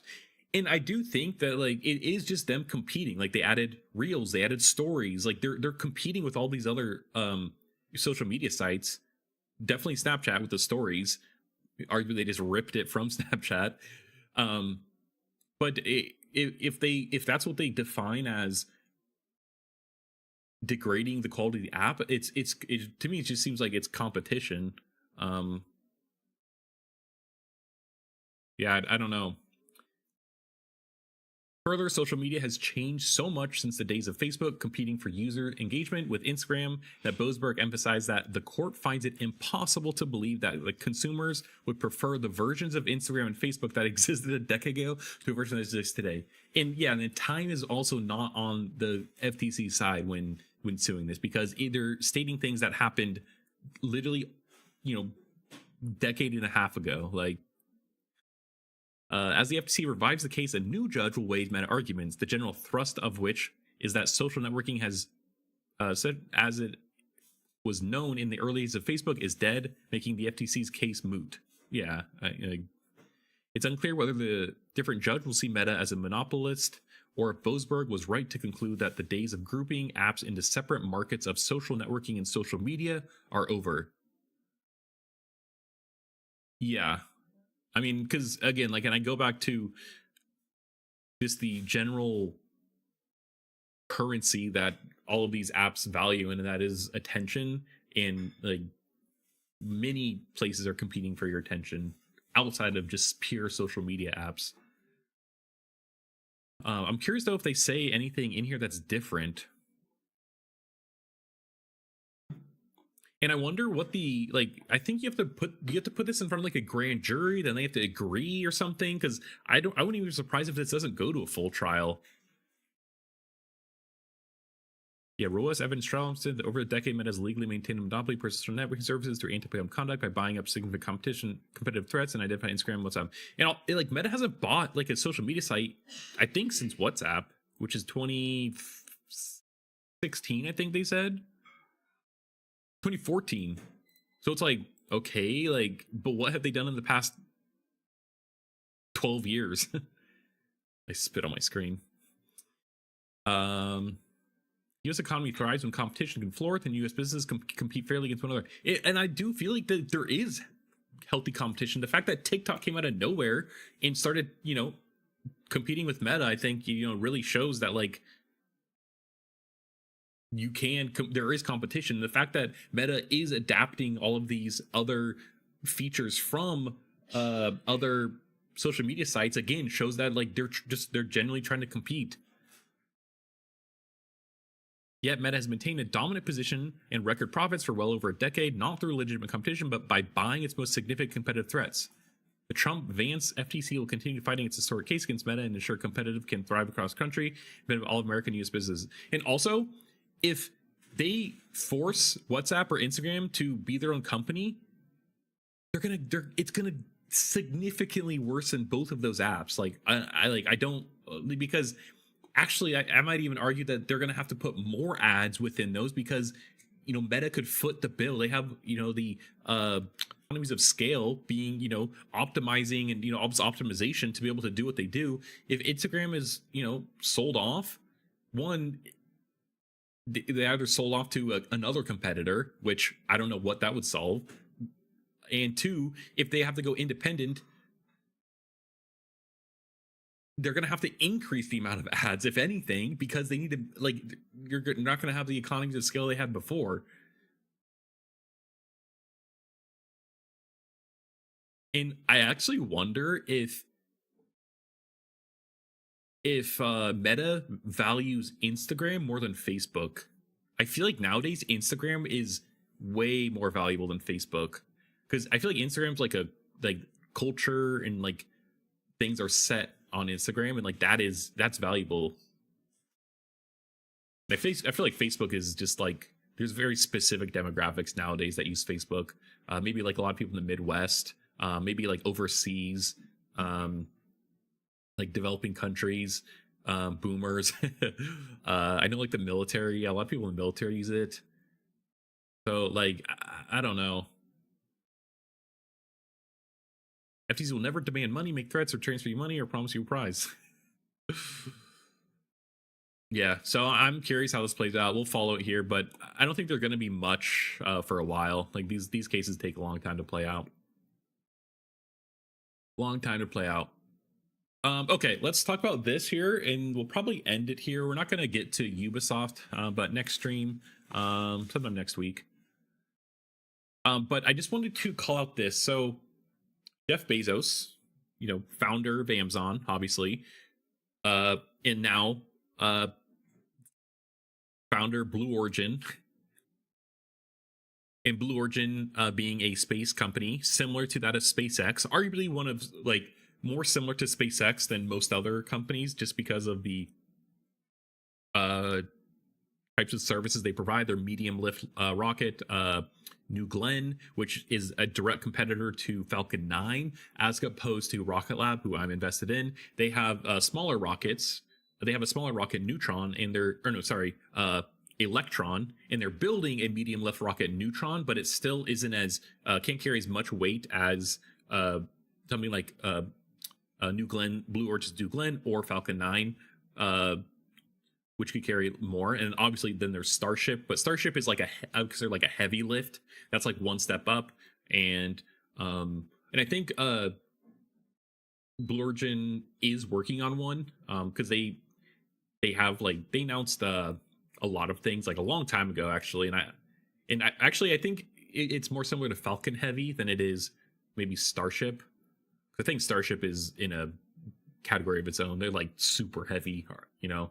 But the Falcon Heavy, which, you know, adds 2 boosters, could carry more. I think that's more so like Blue Origin is competing with there. Anyways, SpaceX also has Starlink, and Starlink has arguably been like a good revenue generator and a good business line for SpaceX. And a lot of their launches is them just launching their own satellites. Like, I think, I don't quote me, but like, I want to say most of what SpaceX launches nowadays is for Starlink, and that's how they're also justifying Starship, is because now they could launch significantly more Starlink satellites in a single go.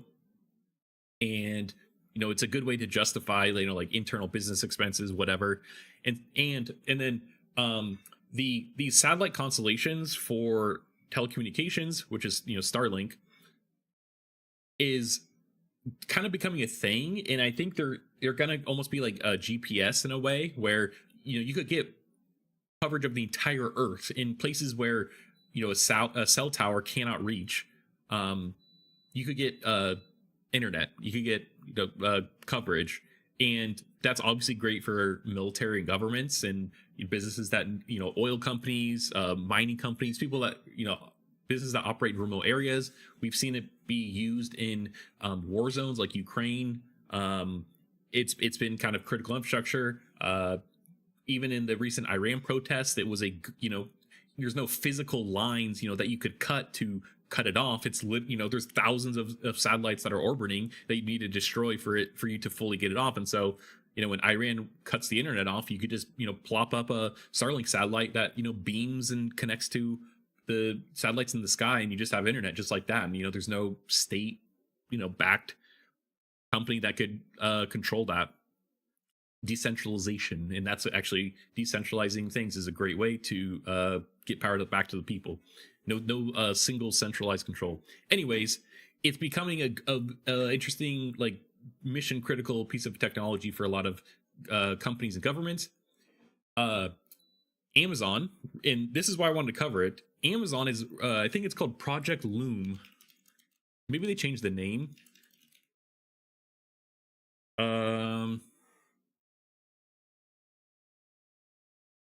No, this is definitely not what it was. They actually, they have it in this. I think it's in here. But Amazon has their own satellite constellation telecommunications network that they're launching up, and it seems like Bezos, you know, obviously, you know, made all of his wealth and founded Amazon, is competing with Amazon. And I think that's just interesting that he's doing it, but I think it's just more so him wanting his next big venture, Blue Origins, to be successful.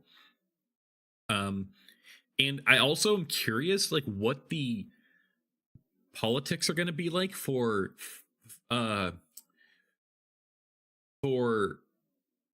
securing proper orbital space, because these Starlink satellites, they actually don't have that long of a lifespan. Like, I think it was like maybe 5 years, but they could even shorten it. They could shorten it if they want, so they could, you know, bring more up with newer technology, with potentially Starship, because they could have a higher launch cadence. They could launch more at once, etc. They're generally in low Earth orbit, and they just burn up in the atmosphere when they're done. And it's gonna be, if, you know, there's 100 different companies trying to take space, you know, find space for these, you know, thousands, you know, of satellite constellation that can consists of thousands of satellites, like I can't, like, space has to be tight. And also, like, China's working on their own, and like I imagine other countries, Europe, I'm sure there'll be a European country that will, or European company that will try and make one for Europe and so forth. So I'm curious how it will play out. In my head, I want there to be uh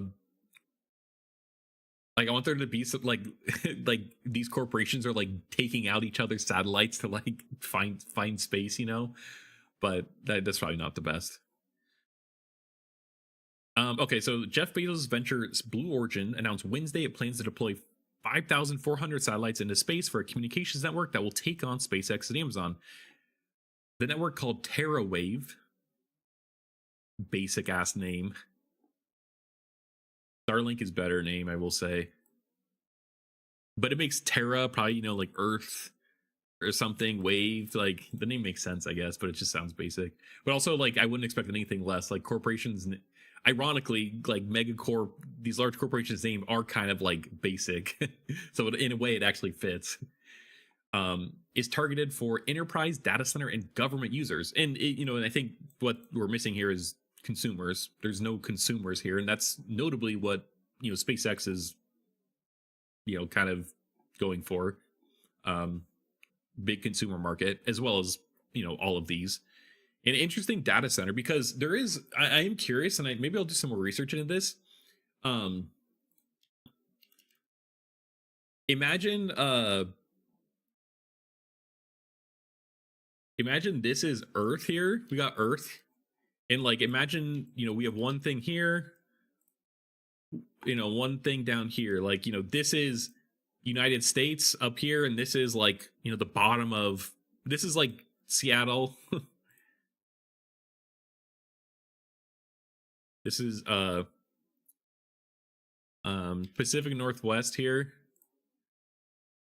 and then down here is like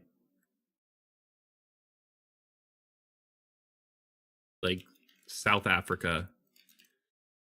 And if you wanted to go here, like if you wanted to make an internet request to South Africa, you probably, actually it's probably easier to go the other way around. No, actually no, it's probably not. But like you'd have to send it across the United States. Jesus, that's a thick line. You'd probably have to send it across the United States. It'd have to connect to some cable on the East Coast, like over here. Then have to go down, probably the coast of Africa. It's a long journey to get down there. Whereas if instead, you have these, you just have satellites orbiting around, like I do wonder if it would be not only faster, but in some way like a shorter trip to just go like ping, like it'd be like ping over to this one, maybe there's another one down here, and it's just like, oh god, just like ka-choo, and then it takes this trip instead of going here. Or maybe during congested times, the undersea cables here, that undersea fiber cables is probably maybe like there's a lot of bandwidth, and like I could see there being in the future, and this is very speculative, just saying, almost being like tolls in a way of like if during peak times, and this is like net neutrality, but I'm more so saying like maybe governments or other whoever like facilitates these internet cables, like maybe there's some sort of toll that needs to be paid by the companies to during peak times only to use these cables. And maybe Amazon, it'd just be cheaper for them to have a whole satellite constellation and just fully avoid these, if not just for cost, but also just for speed and reliability. And that's actually what Meta is doing. Meta literally has a huge plan to literally, like, they're building an undersea cable across the entire world, essentially from coast to coast, which is crazy. We covered this like way back on the stream. This was, when was this announced? Yeah, March 2025, like a year ago. And if you consider like how much internet traffic Meta has, like they are one of the top, they're like the top sites for like internet traffic. And so it like honestly could see it like almost like making sense that they just, it's easier for them just to have their own cables uh to send internet traffic over, because you know maybe it's cost effective, maybe you know it gives them some sort of advantage or something. You know, they're just building this infrastructure that will be here forever that they could use for a long time.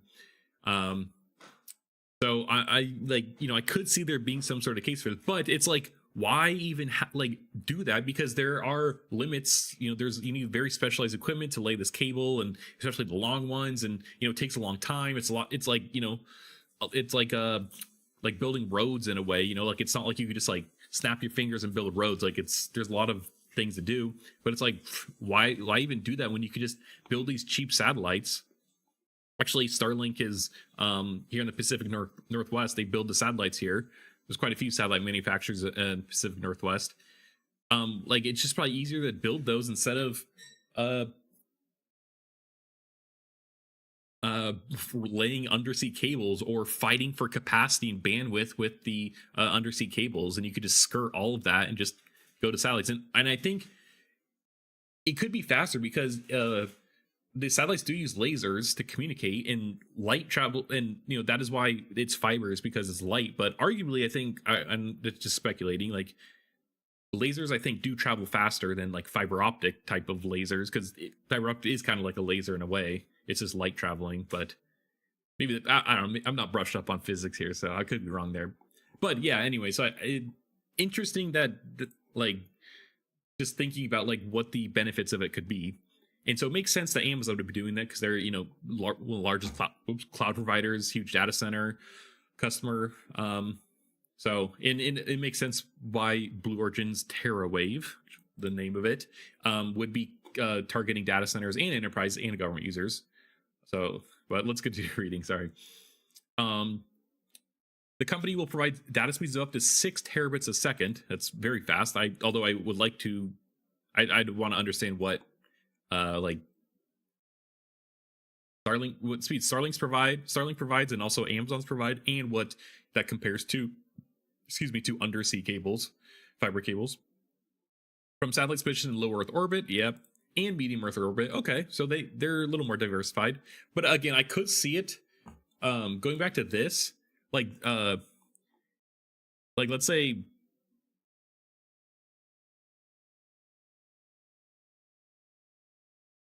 I mean, Excalibur is so easy to use. I should use this more when I'm demonstrating things, because it also adds much more visual things, so I can make a video. That's too big. Let's say this is like a satellite in medium Earth orbit. Let's go like this. Let's say this is medium Earth, and then this is, you know, like low Earth orbit. A satellite up here in medium Earth versus a satellite in low Earth orbit has much wider point of view, because like this could see, you know, like a wide swath of Earth like this, whereas this satellite down here could only see something like this. And so I could see them having many low Earth orbit ones, you know, low Earth orbit satellites, and then a few medium orbit ones. And you know, like maybe like it's shorter for, it's more efficient for this one to ping over here, and then for this satellite to ping one, you know, like down here, instead of like it like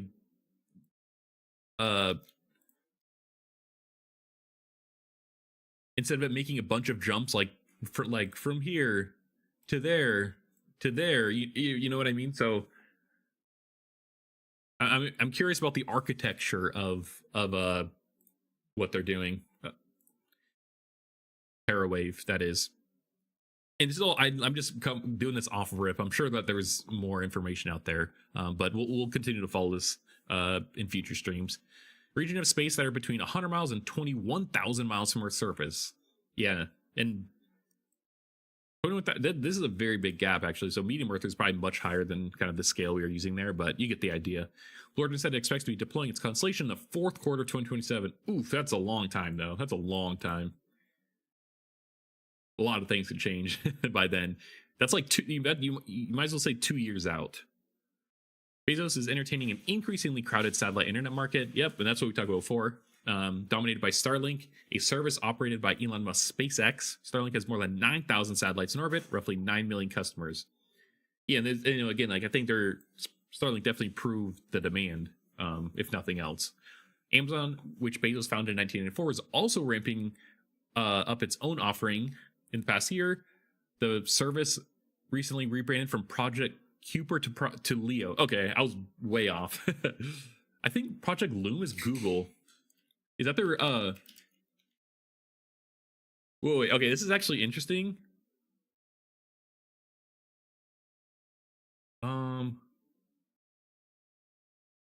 Wait, Google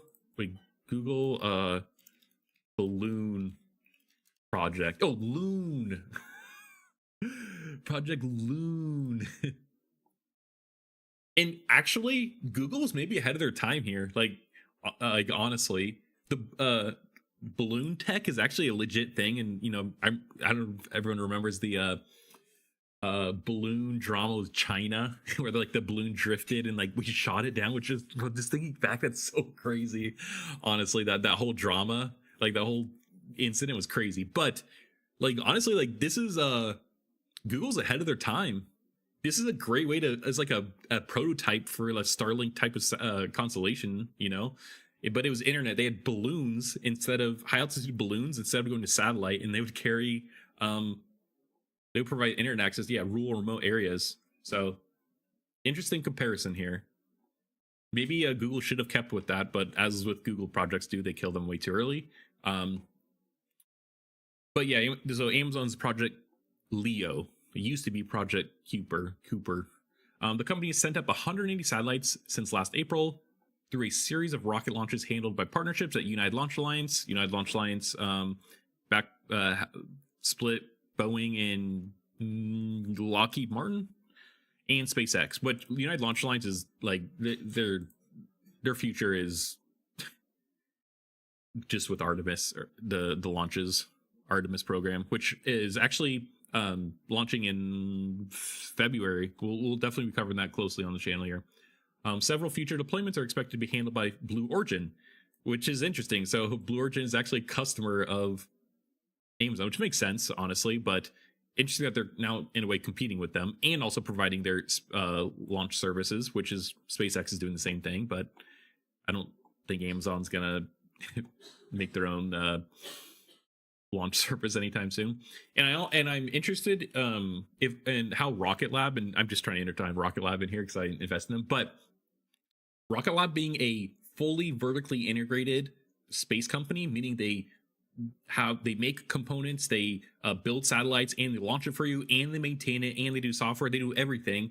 I'm curious if they will get any type of contracts like this where maybe a company hires them to build and operate a sort of constellation, and Rocket Lab's a partner in that sense, or if they will get any future contracts for Neutron, their medium lift rocket that hasn't been tested yet, so unknown. But I wonder if they will get any type of contracts in here. Amazon aims to build a constellation of 3,200 low Earth satellites that will serve businesses, governments, and consumers. I'm curious how how the consumer will play out, the consumer role, because also notably, Google has Google Fiber. I don't know if that is a thing still, but I feel like this is a they are competing because this is a internet company, and that is like what these are now doing, and so this is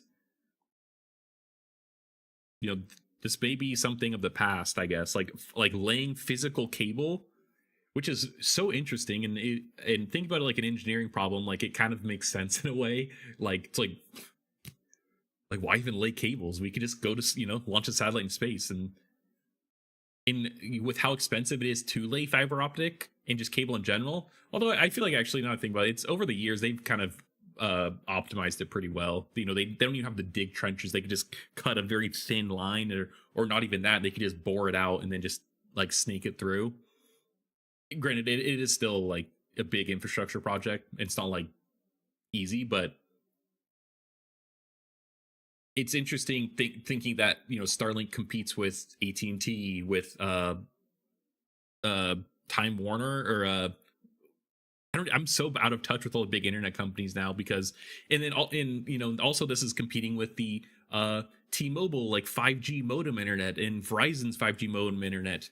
And you know, maybe these satellite constellations are kind of just the evolution of what cell towers and in you know, physical infrastructure on the ground on Earth here is going to be. Maybe this is just what the future holds. But there's also limiting, you know, I think there's pros and cons. We'll say that, because it's definitely not as fast, I want to say, right now.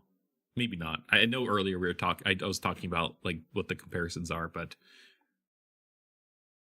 like I got a gig up and down here. Like I don't think you could get that with Starlink. The latency is something that I'm sure is real.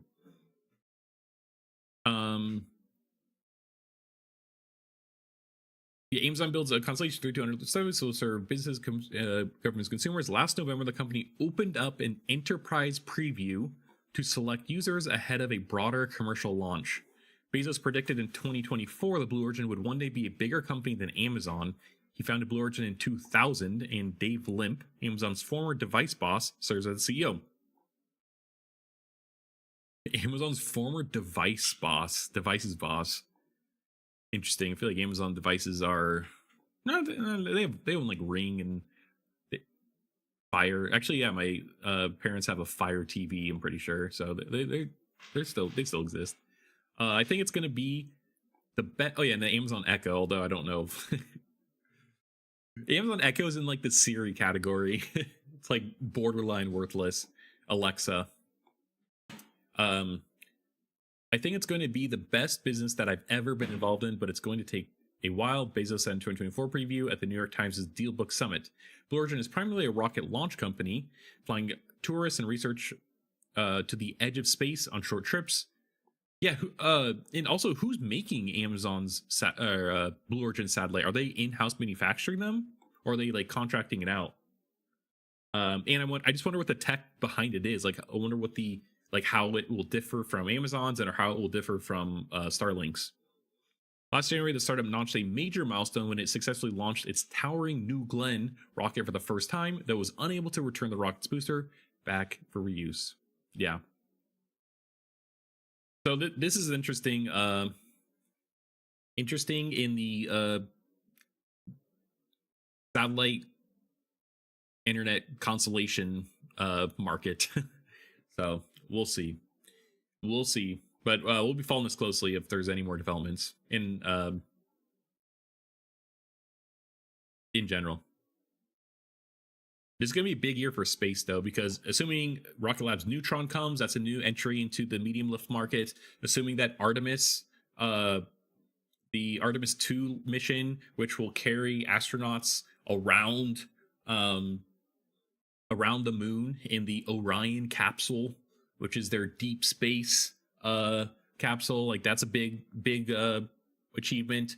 And I imagine Starship, Elon Musk company, or Elon Musk's new big rocket, I imagine that will continue developing, and like I'm excited they make pretty good progress this year. I don't know what his timelines are, but I ignore his timelines because they've never played out. But anyways, yeah, it could be a big year for space. And I'm also not including data centers in space, because that maybe is also a potential new entry into the market, and I think that will juice the space industry as well. Oh wait, look, actually it was perfect. Maybe the algorithm is good on X. Just kidding, it's actually bad. Yeah, here we go. Actually, Blue Origin saying it, but I tweeted like a long time ago. Oh yeah, actually not a lot. Yeah, November. This was Sundar Pichai of Google saying that their TPUs, which is their version of GPUs, that they use for their AI stuff, they're sending them into space, and Planet, which is actually a public company, they make. Oh, I didn't realize they're a public benefit corporation. They actually make Earth observation satellites, and they have like a software and a platform. A lot of news places use them. I imagine like intelligence agencies, but I didn't. It's interesting that they're making them. But Google's launching them in space, and there's also StarCloud.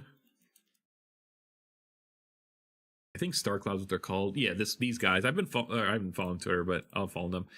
I've been watching them for a while, and they were kind of the earliest ones. And then like 2017, they released this white paper here. 2020, oh, it's updated, but it's version 1.03.